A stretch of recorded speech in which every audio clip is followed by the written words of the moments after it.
risco maior. Claro. Então, se existe para o câncer de próstata? Existe sim. O principal deles, que é até um motivo de fazer prevenção mais cedo, é o parentesco, né? A genética. Ou seja, parentes que, pessoas que têm parentes de primeiro grau que já tiveram câncer de próstata, se eu tive um parente com câncer de próstata, o meu risco já é o dobro do que a população normal que não teve. E se eu tive dois parentes com câncer de próstata, meu risco já é 6 vezes maior do que uma pessoa que não tem Isso é ninguém. extremamente importante. Então, quem tem familiar com câncer de próstata diagnosticado e tratado tem obrigatoriedade de fazer exame preventivo regularmente. Esse é o cara que tem mais risco mesmo. A obesidade está relacionada com uma maior incidência de câncer de próstata. Não é exclusivo de obesos, mas é claro que aumenta a chance. A raça negra também tem uma incidência um pouco maior do que as outras raças. E outra coisa muito importante é o consumo de gordura animal. Dos hábitos de vida, a única coisa que tem estudo que comprova realmente que aumenta a chance é o consumo excessivo de gordura animal. Por isso, nós aqui na região, eu sempre estou frisando, somos alvo de risco maior, porque a nossa alimentação é baseada na carne, tem muita carne, e carne normalmente tem muita gordura, então devemos nos preocupar com isso.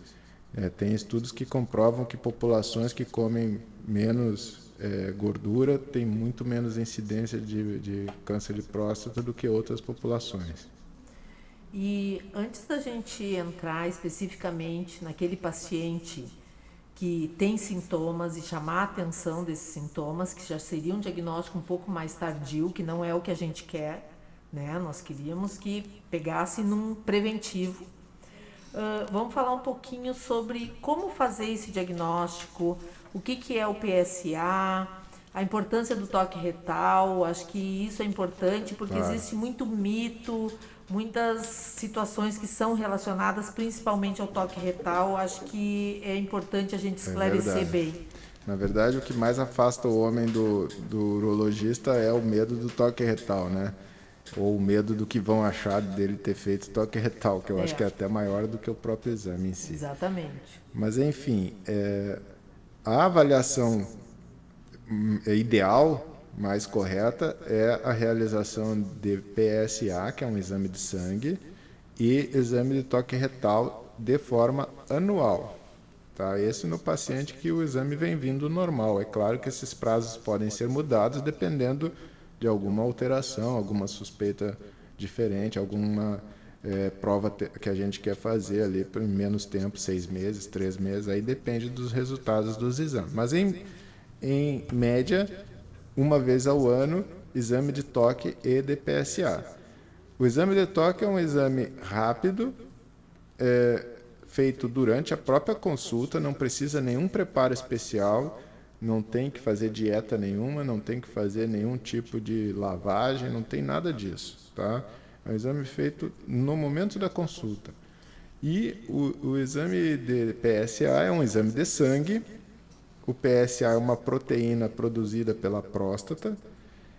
Ela tem uma especificidade alta, ou seja, as alterações no exame de PSA dizem muito que há alguma alteração na próstata.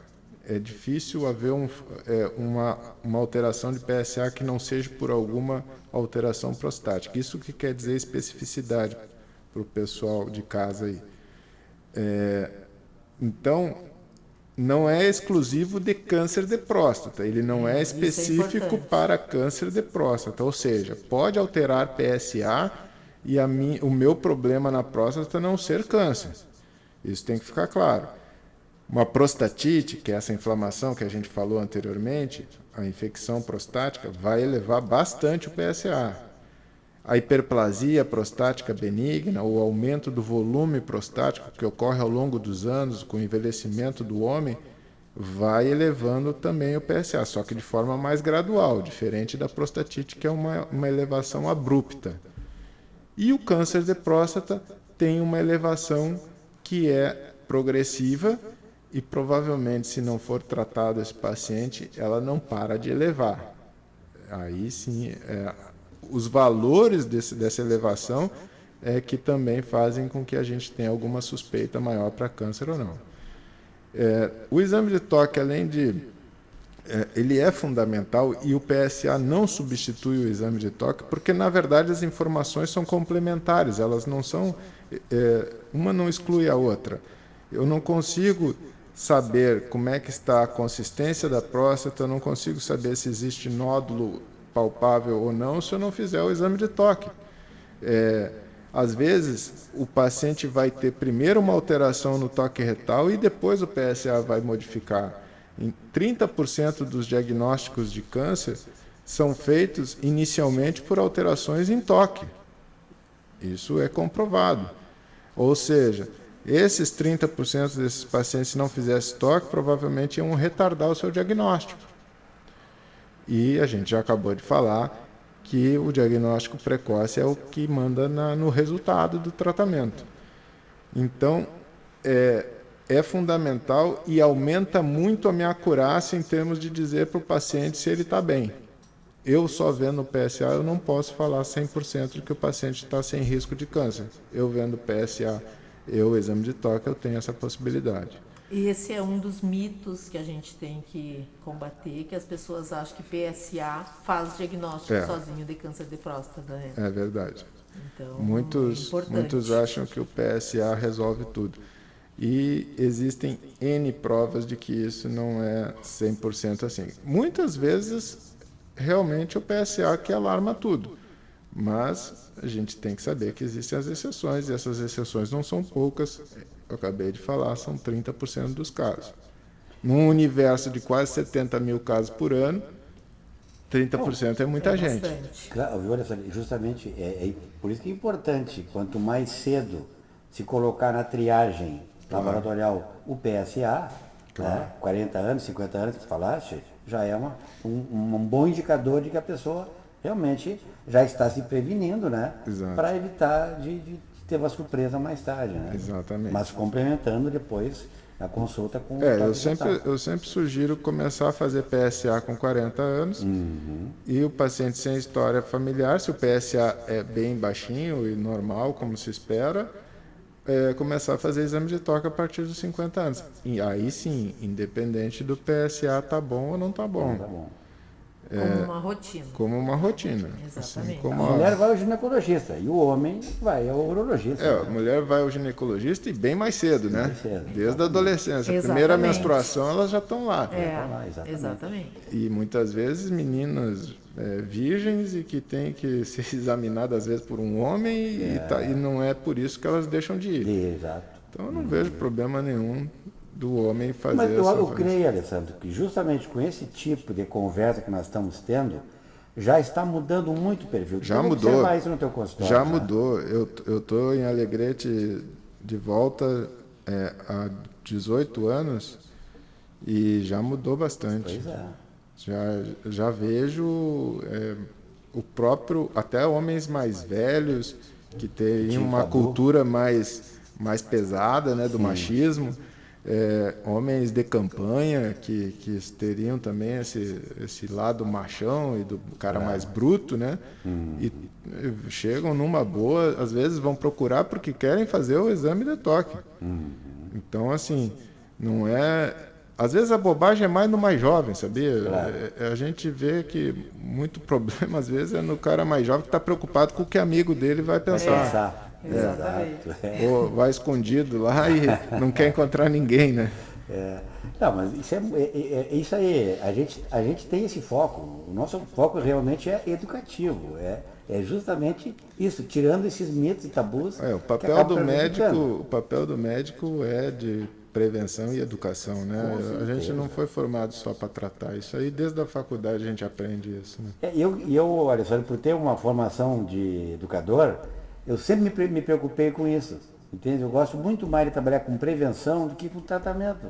Claro. Né? E nós, como pediatras, mais Muito ainda. A gente mais trabalha ainda, né? muito com prevenção. Sim. Então, É isso. se Desde chama o muita início da atenção, vida. desde o início da vida. Exatamente, Eu acho que outro mito que às vezes as pessoas têm, que é que câncer de próstata é só de idoso.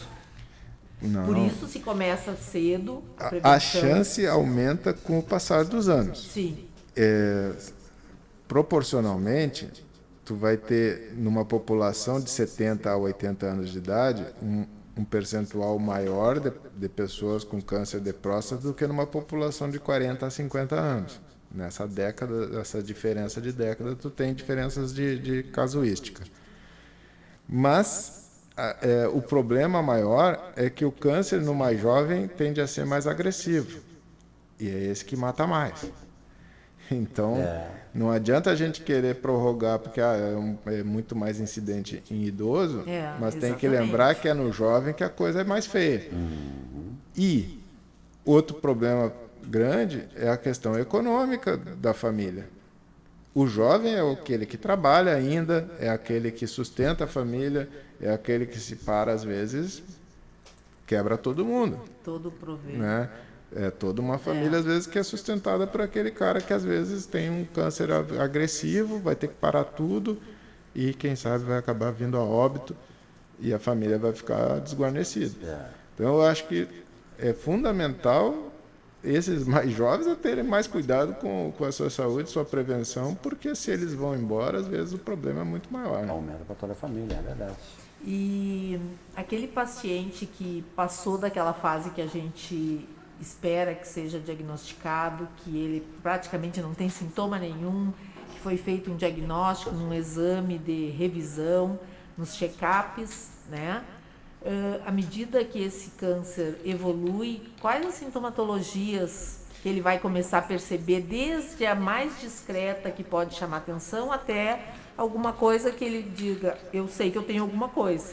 Pois é, a próstata, por si só, quando ela começa a aumentar de volume, os sintomas são urinários.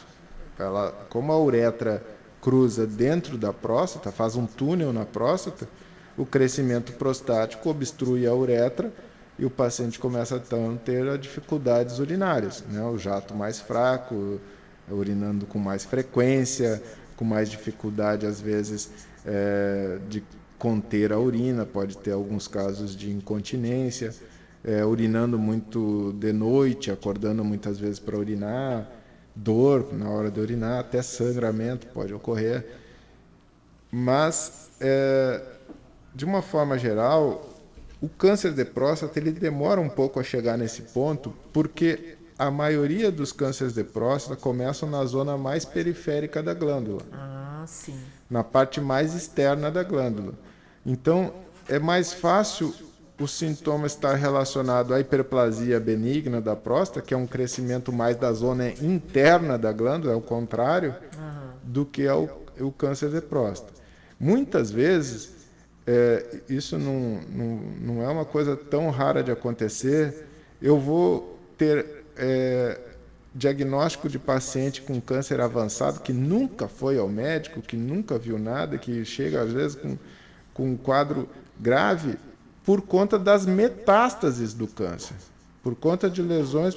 O câncer de próstata, o lugar que ele mais emite suas células cancerígenas é para os ossos, para o esqueleto humano. Então não é raro a gente ter paciente com dor óssea demais, com lesão de coluna, com compressão de medula, paciente em cadeira de roda, e a causa ser uma metástase de um câncer de próstata. Não foi nenhuma nem duas vezes que eu recebi o paciente a primeira vez no consultório de cadeira de rodas. E aí foi no ortopedista, foi lá, era uma lesão, o cara mandou pesquisar a próstata, primeira coisa. Chega lá, um baita de um tumor já e uma doença avançada. Vamos pedir mais uma vez os nossos comerciais, então, para o Vaninho, lá na técnica, tá? Enquanto a gente vai vendo as perguntas que estão chegando para nosso convidado especial.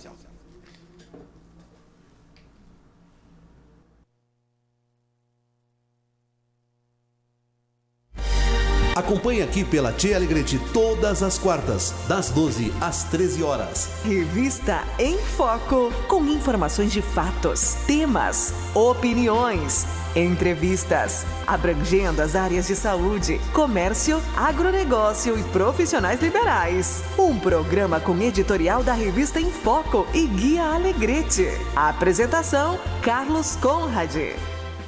Informação é coisa séria. Sua empresa mudou de endereço ou telefone? E agora? Seus clientes precisam ser informados. Não se preocupe, temos a solução. Guia Alegrete Digital. Disponibiliza o acesso para você atualizar e acrescentar informações a qualquer momento e em tempo real? Quer saber como funciona? Essa e outras soluções, acessem www.guialegrete.com.br. Se desejar, baixe o aplicativo. Guia Alegrete Digital. Leve o seu negócio para outro nível. Contato 55 99659 2385 para mais informações.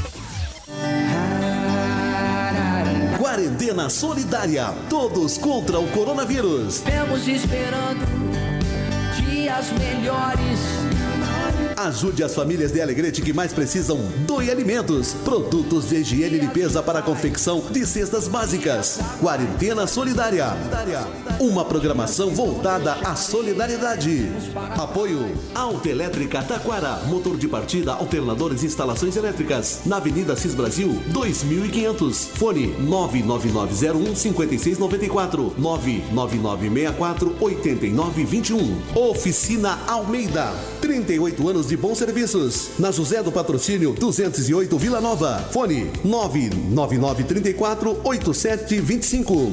Guia Alegrete Digital. Acesse www.guiaalegrete.com.br. Baixe o aplicativo gratuito. Poligram Mármores e Granitos. Na Avenida Tiaraju, 3235, Capão do Angico. Fones 34220062 e WhatsApp 996858989. Nas redes sociais, acesse Poligram. Habitar Imóveis, Venâncio Aires 1204. Fone 34224406. Vivemos esperando o dia em que seremos melhores. Deixe a sua doação aqui na recepção da rádio ou nos postos de arrecadação. Quarentena Solidária é aqui na Tia Alegrete. O seu Natal é mais feliz aqui. Feliz Natal. Tá ligado? Tá ouvindo? Voltamos então com o nosso programa. Mais perguntas para o doutor Alessandro, estão chegando. Pois é, Bebeto, eu vou ler uma aqui que foi mandada via Facebook. A ouvinte colocou assim: Doutor Alessandro, tem um médico na internet, cujo nome não lembro agora, dizendo que para não fazer o exame de toque. É verdade. Na verdade, eu acho que a internet ela é muito rica e ao mesmo tempo muito pobre, né? Então, assim, chegar lá e falar, eu posso falar o que eu quiser. Não existe censura, não existe ninguém que vai tirar meu vídeo do ar. Até existe se for uma coisa muito ofensiva ou agressiva, seja lá o que for. E também não vai esclarecer. Essa recomendação é a recomendação da Sociedade Brasileira de Urologia e a recomendação da Organização Mundial de Saúde. Tá? Então, eu sigo o que a minha entidade tem como base. Eu não faço experiência, eu não faço medicina da minha cabeça. Isso, para mim, não existe eu acho. Em medicina não tem eu acho.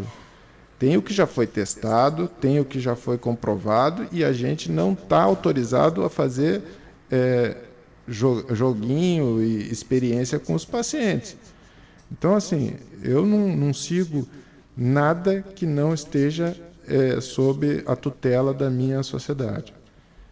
Agora, falar, o cara pode falar o que ele quiser. Exatamente. E todos esses protocolos de todas as sociedades que norteiam a nossa medicina são basados em evidências científicas. Hoje, cada vez mais, né? Cada vez mais isso é cobrado. Exatamente. Inclusive, agora nós estamos vivendo um problema com as medicações para tratamento de Covid. Aí vocês estão vendo, a população está vendo o quanto existe conflito. Por quê? Porque ainda não se tem certeza de nada. Exatamente. A verdade é essa. Então, fica um jogo daqui e de lá, não é porque o fulano quer aparecer mais que o Beltrano. É porque ninguém tem certeza de nada, gente. Alessandro, é importante que as pessoas se deem conta que tem que ter o bom senso. Não é? Tu está sendo corretíssimo. Né? Tu aprendeu assim, a tua sociedade de urologia diz que é assim, tu vai seguir assim. A partir do momento que existir trabalho científico demonstrando que fazer exame de toque não prorroga a vida de ninguém, né? Vou ser o primeiro a não fazer. É lógico, claro, com certeza. Não tem vantagem nenhuma também estar fazendo exame de toque todo mundo. Exato. Né? Agora, enquanto essa é a recomendação da entidade, a entidade que rege todo o trabalho dos urologistas no Brasil e que também ela é submetida a regras do mundo inteiro, e tem pessoas sérias lá para fazer isso, eu tenho que seguir. Com certeza. Senão eu estou sendo charlatão. Exatamente. Esse é o cuidado que temos que ter com as informações que nós lemos e vemos na internet. Né? É muito importante. Quem responde juridicamente depois pelos meus atos, pelas minhas prescrições, sou eu. Então, eu tenho que ter alguma base. Eu tenho que ter... Agora, o cara lá que não faz... aí.